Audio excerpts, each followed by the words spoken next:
Well, that includes for the folks that we want to speak. Are there questions out there?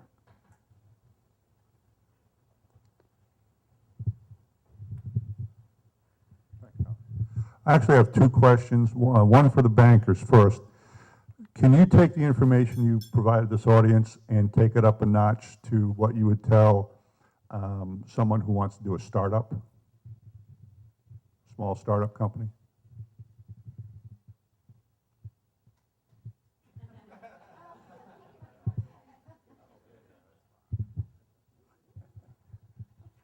The same principles apply when you're analyzing a startup as or looking at an existing business. You just have to put a lot more thought into the pro formas, and is the viability piece. Can they really make a go of it starting from zero? You know, that is it's a risky endeavor in a lot of cases, and some it's not. It depends on the type of business, the individual, and how it is structured.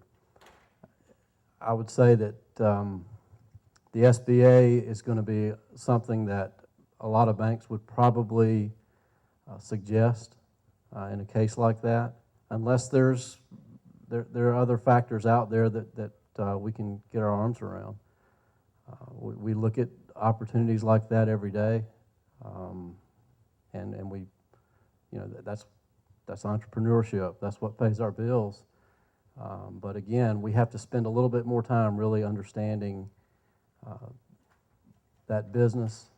We may look at RMA percentages, look at existing businesses in our bank, look at their numbers and see, you know, make sure that the percentages are right. We just have to spend a little more time underwriting, but use the same principles.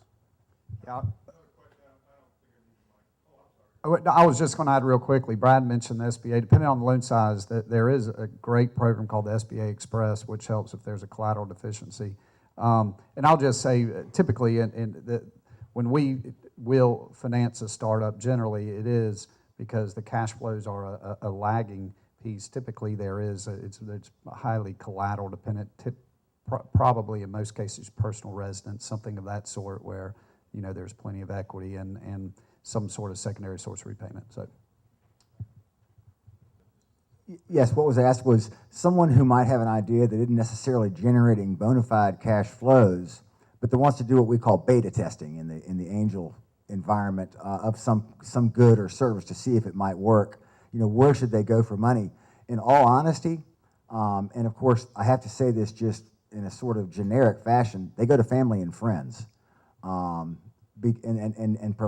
build not only evidence of the efficacy of whatever good or service it is that they're developing, but also provide evidence of having skin in the game. Now, if they need some number that's beyond the capacity of family and friends, they're welcome to come to us. Our advice, our remarks, our comments are free. You don't pay to make a presentation to the Wilmington Investor Network. You apply for the privilege of making a presentation to the Wilmington Investor Network, and even along the path of applying for that privilege, you likely will very likely gain some invaluable insights.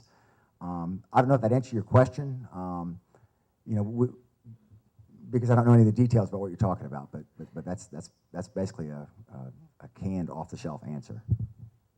You were assuming the FDIC question about when a bank has the backing of the FDIC and the loss share agreement.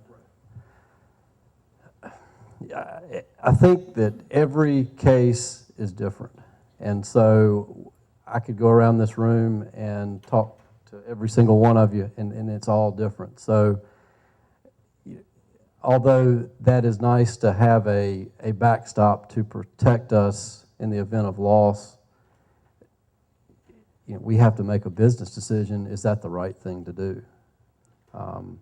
But if you look at what we're dealing with, though, all it may mean is just making another loan, or not necessarily. You don't even necessarily have to change that that particular loan. You keep the loan number out there, you keep the snapshot of what it was, but if it makes sense to do another loan, do another loan.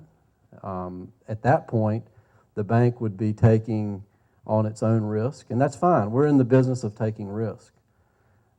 It's, you know, where we are seeing a lot of the problems are in A&D and construction lending, and that particular piece, you know, it scares our bank to death. I mean, we're a conservative bank, and if you're dealing with very big numbers, it's very difficult to go out and throw more out after it. So, but again, every case is different.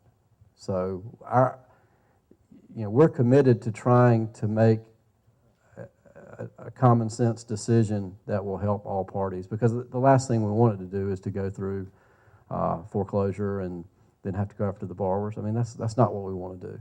So, I hope that kind of hit on what you're asking.